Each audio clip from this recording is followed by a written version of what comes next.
Baik, assalamualaikum warahmatullahi wabarakatuh. Selamat pagi, siang, sore, dan malam dokter dan teman-teman sekalian. Mohon izin perkenalkan, nama saya Hafizah Septiani dengan NIM 2511111222003 dari Fakultas Kedokteran Gigi Universitas Lambung Mangkurat, angkatan tahun 2025. Di sini saya mohon izin menjelaskan mengenai male reproduction system. Baik, apa sih itu male reproduction? Jadi, sistem reproduksi laki-laki adalah kumpulan organ yang berfungsi untuk memproduksi, menyimpan, dan menyalurkan sperma, serta menghasilkan hormon testosteron. Sistem ini bekerja sama untuk mendukung proses reproduksi melalui pembentukan sel sperma dan pengantarannya ke sistem reproduksi perempuan. Sistem reproduksi laki-laki itu terbagi menjadi dua bagian, yaitu eksternal dan internal. Pada video kali ini saya akan membahas mengenai bagian eksternal dan internal pada male reproduction. Nah, kita memasuki bagian internal itu ada 3 bagian. Yang pertama ada testis, yang kedua ada epididymis, dan yang ketiga ada vas deferens.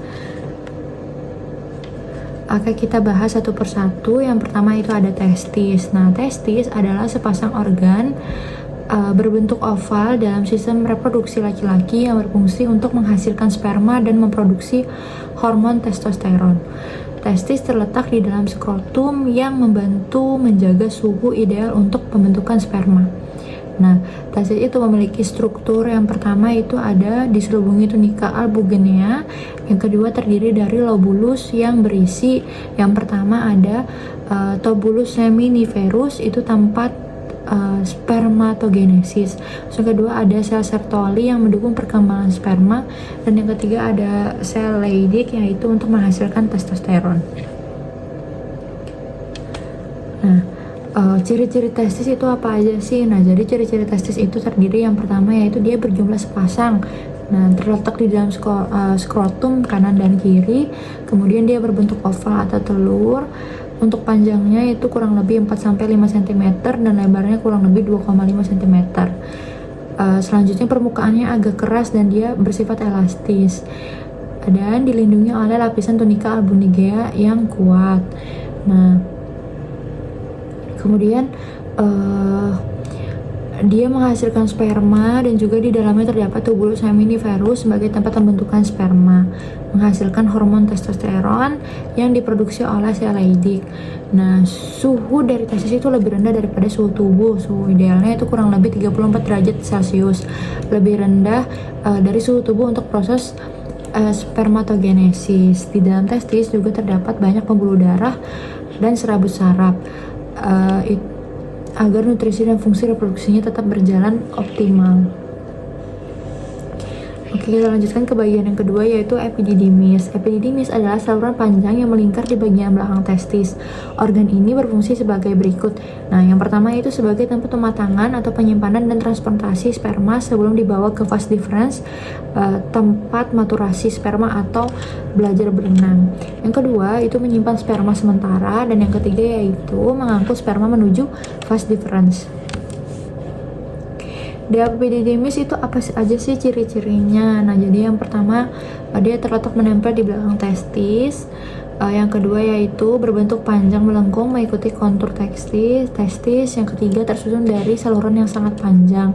Nah, bisa dilihat pada layar itu panjang total salurannya itu kurang lebih 6 meter bila kita rentangkan. Nah, jadi di layar itu ada gambar yang saya tunjuk. Nah, itu ketika kita rentangkan itu kurang lebih panjangnya sekitar 6 meter. Kemudian dia terbagi menjadi 3 bagian, yaitu ada kepala atau kaput, kemudian ada badan atau korpus, dan ekor atau kauda. Nah, terus dia sebagai tempat pematangan sperma. Nah, sperma yang menjadi motil bisa bergerak dan siap fertilasi. Tempat epididymis ini juga merupakan tempat penyimpanan sperma sementara. Epididymis menyimpan sperma itu di bagian kauda atau ekor sebelum masuk ke vas deferens. Nah, dinding dari epididymis itu bersifat halus dan elastis, kemudian sangat vaskularis. Epididymis juga terdiri dari epitel pedoatifid kolumner dengan stereocilia yang membantu absorpsi dan pematangan sperma. Kemudian juga di dalam epididymis itu banyak pembuluh darah untuk mendukung nutrisi dan fungsi pematangan sperma.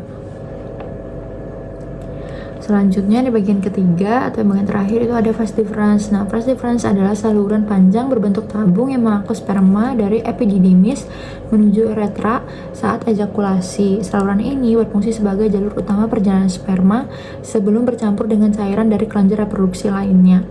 Fungsi utama vas deferens itu yang pertama tadi itu mengangkut sperma dari epididymis, yang kedua yaitu menjadi tempat transit sperma sebelum ejakulasi. Nah, masuk ke ciri-ciri vas deferens itu yang pertama ada saluran panjang berbentuk tabung, panjangnya sekitar kurang lebih 30 sampai 35 cm. Yang kedua, dindingnya tuh tebal dan berotot, yaitu ototnya terdiri dari otot polos. Terus yang keempat, dia membantu mendorong sperma menuju uretra melalui gerakan peristaltik. Yang kelima, melanjutkan epididymis. Nah, jadi kan tadi sudah dijelaskan kalau epididymis itu menyimpan sperma di bagian ekor atau kauda. Nah, itu yang dari ekor tadi dilanjutkannya ke vas deferens. Kemudian dia dari ekor epididymis tadi menuju ductus ejaculatorius. Nah, lumayan sempit, dirancang untuk membawa sperma secara efisien. Kemudian juga vas deferens itu bersifat berpasangan. Kemudian dia bersama dengan pembuluh darah dan saraf menuju rongga pelvis. Terus ada juga dia berjalan dalam funiculus spermaticus atau spermatic cord. Oke, memasuki bagian eksternalnya itu ada 3 bagian juga, ada penis, uretra, dan skrotum. Nah, penis di bagian eksternal itu merupakan organ reproduksi dan urinaria eksternal pada laki-laki yang terdiri dari jaringan erektil. Penis itu berfungsi untuk mengantarkan semen saat ejakulasi dan sebagai saluran keluarnya urin dari tubuh melalui uretra. Fungsi utama penis adalah yang pertama itu alat kopulasi untuk memasukkan sperma ke saluran reproduksi perempuan. Yang kedua, tempat keluarnya urin melalui uretra. Yang ketiga, mengalami ereksi karena aliran darah memungkinkan terjadinya hubungan seksual. Oke, apa sih ciri-ciri daripada penis itu? Nah, yang pertama itu organ reproduksi dan urinaria eksternal seperti yang aku jelaskan sebelumnya tadi. Terus yang kedua, dia berfungsi untuk hiatus dan mengeluarkan urin serta semen. Yang ketiga, tersusun dari jaringan erektil. Yang kedua itu terdiri dari 2 corpora cavernosa di bagian atas dan 1 corpus spongiosum di bagian bawah yang membungkus uretra. Kemudian penis juga memiliki glans penis atau kepala penis. Kalau pada layar itu terlihat di bagian bawah, itu disebut glans penis. Kemudian bagian paling sensitifnya itu ditutupi oleh preputium atau kulup pada yang tidak disirkumsisi. Kemudian dia mengandung uretra, saluran tunggal untuk semen dan urin tidak keluar bersamaan, jadi dia mempunyai jalur yang terpisah. Kemudian dia bersifat elastis dan berkulit tipis. Di dalam penis juga banyak pembuluh darah, saraf, dan jaringan ikat yang fleksibel. Kemudian panjangnya juga bervariasi, dan untuk normal berbeda individu itu tidak menentukan fungsinya. Selanjutnya ada skrotum. Skrotum yang pernah kita mention di bagian depan tadi, yaitu yang membungkus testis. Nah, skrotum adalah kantong kulit yang menggantung di bawah penis dan berisi 2 testis. Skrotum itu berfungsi untuk melindungi testis serta mengatur suhu agar tetap lebih rendah dari suhu tubuh. Nah, ketika suhu tubuh itu terlalu dingin, maka skrotum itu akan menaik ke atas, dan ketika dia terlalu panas, dia akan menurun ke bawah. Karena suhu yang lebih dingin dibutuhkan untuk produksi sperma yang optimal. Nah, fungsi utama skrotum tadi yang pertama menampung dan melindungi testis, yang kedua mengatur suhu testis melalui kontraksi dan relaksasi otot kremaster dan dartos. Kemudian apa sih ciri-ciri daripada skrotum itu? Yang pertama yaitu kantung kulitnya menggantung di bawah penis. Yang kedua berisi 2 testis kanan dan kiri. Kemudian yang ketiga kulit tipis, berlipat dan berpigmen lebih gelap. Keempat, tekstur berkerut karena adanya otot dartos. Yang kelima, memiliki 2 lapisan otot penting. Otot dartos tadi berfungsi mengerutkan kulit skrotum, dan otot kremaster itu berfungsi untuk mengangkat dan menurunkan testis, mengatur suhu testis. Kemudian juga yang ketujuh ada menjaga suhu lebih rendah daripada suhu tubuh, itu kurang lebih 34 derajat Celcius untuk suhu tubuh normal untuk pembentukan sperma. Yang kedelapan dia elastis dan sangat vaskular. Kesembilan itu banyak pembuluh darah dan saraf.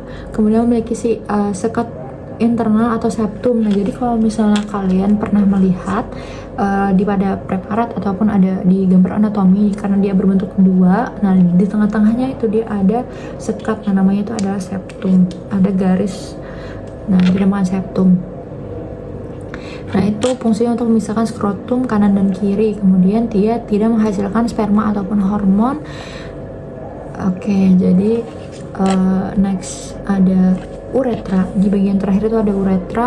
Uretra laki-laki adalah saluran panjang yang berfungsi untuk mengalirkan urin dari kandung kemih keluar tubuh sekaligus mengalirkan semen saat ejakulasi. Karena memiliki 2 fungsi, uretra laki-laki merupakan bagian dari sistem urinaria sekaligus sistem reproduksi.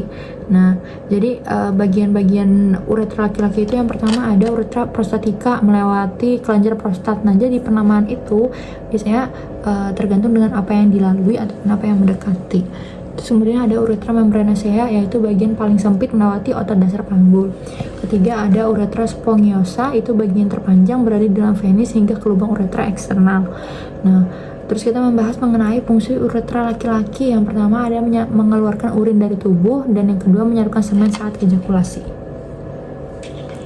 Baik, apa sih ciri-ciri daripada uretra? Nah, ciri-cirinya itu yang pertama ada saluran tunggal untuk mengeluarkan urin, yang kedua menghubungkan kandung kemih keluar tubuh, yang ketiga dinding berotot dan dilapisi mukosa.